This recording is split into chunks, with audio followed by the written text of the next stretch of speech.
Hello दोस्तों, आप सभी लोगों का स्वागत है आपके अपने ही चैनल द गोल्डन कैरियर में। दोस्तों, जैसे कि आप जानते हैं, छत्तीसगढ़ लोक सेवा आयोग द्वारा इंटरव्यू का आयोजन किए हैं, जिसमें बहुत सारे कैंडिडेट इंटरव्यू दिलाने के लिए आए हैं। तो चलिए दोस्तों, सीधे उनसे सवाल जवाब करते हैं, क्या क्या क्वेश्चन किए गए और उनका अनुभव कैसा रहा, तमाम चीज़ों के बारे में जानकारी लेते हैं।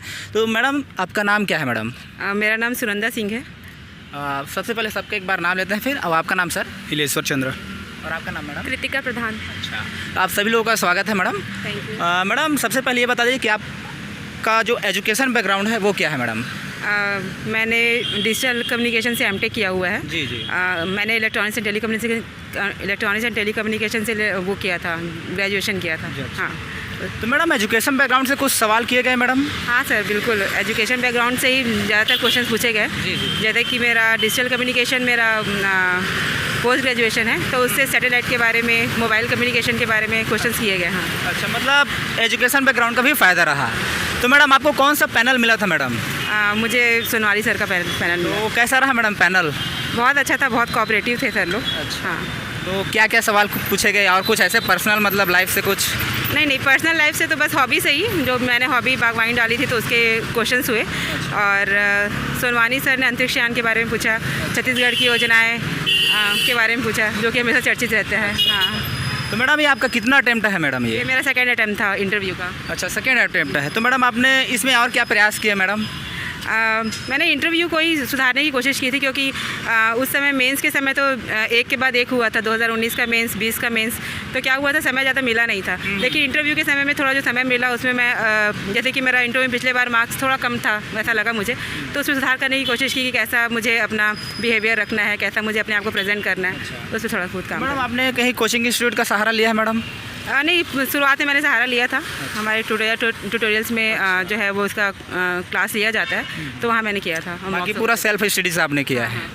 तो मैडम, आपसे फिर से आएंगे, सबसे पहले सर लोगों से चर्चा करते हैं। तो सर, आपका ये कितना अटेम्प्ट है सर? ये मेरा तीसरा अटेम्प्ट है, और मैं पहले में प्रीम फेल हो गया, दूसरा मेंस अभी इंटरव्यू में है। मतलब आपका हौसला आपने छोड़ा नहीं। दोस्तों, कहते हैं ना दोस्तों कि जीवन में सब यदि दिया बुझ जाए तो चलेगा, लेकिन हौसला उम्मीद का दिया कभी बुझने नहीं देना चाहिए, और आपने उस वैसे ही किए हैं। निश्चित रूप से आने वाले कैंडिडेट आपसे मोटिवेट होंगे। तो सर, आपने इंटरव्यू के लिए क्या क्या तैयारी किए थे सर? सर, इंटरव्यू के लिए मैं अपने ज़िले के बारे में पढ़ के आया था, और हॉबी से, और जो मेरा BE कंप्यूटर साइंस में किया उससे संबंधित मैंने तैयारी किया था। तो आपको कौन सा पैनल मिला था सर? सर, मेरे को प्रवीण वर्मा का सर मिला पैनल। तो सर लोगों का जो बिहेवियर है वो कैसा रहा? सिंपल था, और सिंपल ही सरल प्रश्न पूछ रहे थे। जैसे मेरे को कंप्यूटर साइंस से संबंधित पूछा गया, हॉबी से पूछा गया। अच्छा। और कृषक परिवार से हूँ, तो मेरे कृषि से संबंधित प्रश्न पूछा गया। तो सर, करंट अफेयर के बारे में कुछ क्वेश्चन? हाँ, करंट अफेयर में अंतर्राष्ट्रीय संबंध पूछा गया मेरे को, तालिबान की स्थिति, चाइना ताइवान के संबंध, और अमेरिका भारत का संबंध पूछा गया। तो सर, मुझे बता दीजिए सर, आपने भी क्या कोचिंग इंस्टीट्यूट का सहारा लिया था सर? मैं बिलासपुर में दिल्ली आईएएस एकेडमी में मेंस का तैयारी किया था। मेंस का तैयारी किया, प्री तो मैं सेल्फ किया था। बाकी पूरा सेल्फ स्टडी आपने किया है। ओके सर, फिर से आते हैं। मैडम, आपका ये कितना अटेम्प्ट है मैडम? ये मेरा सेकंड अटेम्प्ट है। आपका भी सेकेंड अटेम्प्ट है। तो मैडम, आपको कौन सा पैनल मिला था मैडम? मुझे प्रवीण वर्मा सर का पैनल मिला था। तो कैसा रहा मैडम पैनल? अच्छा था, बहुत अच्छा पैनल क्या था। क्या क्वेश्चन किए गए मैडम? मुझसे अंतर्राष्ट्रीय संबंध से क्वेश्चन किए गए, और महिला से संबंधित। अच्छा।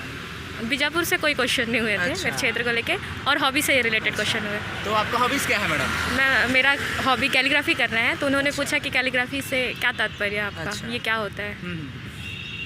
और मुझसे पॉक्सो एक्ट के ऊपर बहुत क्वेश्चन अच्छा, किए गए, और छत्तीसगढ़ी कल्चर से भी क्वेश्चन किए गए। तो मैडम, मुझे ये बता दीजिए कि जैसे कि अभी हम प्रीलिम्स की तैयारी कर रहे हैं या PSC की तैयारी कर रहे हैं, अचानक से नया नोटिफिकेशन आ जाता है, तो फिर विद्यार्थी उसमें लग जाते हैं। फिर ना वो इधर का कहते हैं ना घाट का ना घटौंदा था, वैसा हो जाते हैं। तो कैसा करना चाहिए? क्या एक ही चीज़ में फोकस रहना चाहिए हमको? नहीं, हम लोग को जो ये जो एग्ज़ाम है PSC का, प्रीलिम्स मेंस इंटरव्यू, तो सबकी तैयारी हमें साल भर मतलब करते रहना चाहिए। जैसे कि प्रीलिम्स का समय है तो प्रीलिम्स पे बिल्कुल फोकस हो जाना चाहिए फिर, लेकिन साल भर जो है वो तीनों की जो है कंबाइंडली हमको तैयारी करते रहना चाहिए, क्योंकि देखा गया है कि समय बहुत कम मिलता है। बिल्कुल। हाँ, तो इसको देखते हुए प्रीलिम्स की तैयारी कर रहे हैं आप साल भर, तो उसके बीच मेंस की भी राइटिंग प्रैक्टिस करिए, और थोड़ा बहुत अपने इंटरव्यू पे भी फोकस रहिए, तो इस तरीके से किया जा सकता है। अच्छा। मतलब एक ही चीज़ में फोकस रहना चाहिए। हाँ। मतलब टारगेट सिर्फ सिर्फ एक होना चाहिए, तभी मंजिल मिल सकती है। और ये सब आप लोगों को तो उदाहरण है मैडम। समाज में बहुत से लड़कियों को ताना मारा जाता है कि आप तो सिर्फ किचन के लायक हो, आपको तो पढ़ना लिखना बंद कर दो, अंत में आप किचन के ही काम आओगे। तो आप तो उनके लिए बहुत बड़े रोल मॉडल हैं आप दोनों। तो आप आने वाले जितने भी खास करके महिला कैंडिडेट हैं उनको क्या कहना चाहेंगे मैडम? मैं यही बोलना चाहूँगी, आज का समय अलग है, महिलाएं बहुत आगे बढ़ रही हैं। आप अपने पर विश्वास रखिए और आपके मन में जो भी इच्छा है, जो भी आपके सपने हैं, आप पूरा करिए। और अगर आप चाहेंगे तो बिल्कुल पूरा होगा। जहाँ चाहे वहाँ राह है, आप बिल्कुल आगे बढ़िए। सही बात है। कहते हैं ना दोस्तों, यथा दृष्टि तथा सृष्टि। जैसे आप दुनिया को देखते हैं वैसे दुनिया आपके लिए होता है। तो सर मैंने आपका हॉबीज़ ने पूछा, आपका हॉबीज़ क्या है सर? सर मैं छत्तीसगढ़ी पकवान बनाना। छत्तीसगढ़ी पकवान बनाते हैं, वाह। तो कुछ छत्तीसगढ़ी पकवान के बारे में बताएंगे सर आप? सर पकवान मुख्यतः गेहूँ और चावल के बनाए जाते हैं छत्तीसगढ़ में, जैसे इरसा है, चीला है, टेठरी है, खुरमी है। कुर्मी सब। अच्छा, तो इनके बारे में क्वेश्चन नहीं किए गए? नहीं, हॉबी से तो नहीं पूछा गया। तो क्या गढ़ कलेवा करके शायद हमारे रायपुर में है, जहाँ योजना के बारे में पूछा गया तो मैंने गढ़ कलेवा के बारे में बताया। अच्छा। कि इसके लिए सरकार के कुछ प्रयास है किया, तो गढ़ कलेवा एक ही क्वेश्चन था मेरे। तो सर बहुत से कैंडिडेट ये पूछते हैं सर, कभी भी जाते हैं मैडम लोगों से बुक लिस्ट के बारे में पूछ दीजिएगा। तो कौन कौन से बुक को हमको प्रिपेयर करना चाहिए मैडम? मार्केट में बहुत सारे बुक अवेलेबल है, तो हम चुन नहीं पाते जब तक हमारा सिलेक्शन नहीं हो जाता। तो आने वाले जो विद्यार्थी हैं तैयारी करें, उनको कौन कौन से बुक पढ़ना चाहिए, उस बुक को कैसे पढ़ना चाहिए, इनके बारे में बताएंगे मैडम। बिल्कुल, आपको जो बुक पहली बार आप प्रीफर करते हैं, है ना, वो आप पढ़िए, अच्छे से पढ़िए। एक ही बुक को बार बार पढ़िए, बुक को बदलने से कोई फ़ायदा नहीं है। आप एक बुक को जितने बार पढ़ेंगे उतने बार आपका रिवीजन होगा, उतना कंठस्थ होगा, आपके दिमाग में बैठेगा। और बार बार अगर आप बुक बदलोगे तो आपका माइंड चेंज होगा और वो अच्छा नहीं है। आप बिल्कुल एक बुक उठाइए, मार्केट में सारे अवेलेबल हैं और सब कोई बुक सब अच्छी है, हर पब्लिकेशन की बुक सब अच्छी है। आप कोई भी एक उठाइए और उसमें अपना स्टडी करिए, तैयारी। जी बिल्कुल, हाँ। अच्छा, मतलब जैसे कि आप टॉप कर दिए, तो आपने बताया कि मैंने संविधान के लिए एम लक्ष्मीकांत का पढ़ा, तो लोग उसके पीछे भाग जाते हैं। तो सबकी अलग अलग होती है दोस्तों, घबराने वाली बात नहीं है। आपको जो बुक अच्छा लगता है उस बुक को आप प्रिफेयर कीजिए। कहते हैं ना दोस्तों कि कोशिश करने वालों को कभी हार नहीं होती। जब ये मैं बोलता हूँ तो मुझे बच्चन साहब याद आ जाते हैं मैडम। तो नन्ही चींटी जब दाना लेकर चलती है और चढ़ती दीवारों पर बार बार फिसलती है, चढ़कर गिरना और गिरकर चढ़ना ना करती है, आखिर उसकी मेहनत बेकार नहीं होती। और कोशिश करने वालों की हार नहीं होती, कोशिश करने वालों की हार नहीं होती, और कोशिश करने वालों की हार नहीं होती, कभी हार नहीं होती। तो ये है दोस्तों, इतिहास गवाह है दोस्तों। कोई भी इंसान यदि एक रास्ता पे बना है तो भले वो इंसान रास्ता छोड़ दे, लेकिन रास्ता उस इंसान को नहीं छोड़ता है। तो आप भी जिस फील्ड में जाना चाहें, यदि आप पोछा लगाना चाहते हैं तो ऐसा पोछा लगाएं कि आपके एरिया में वैसा पोछा लगाने वाला ना रहे।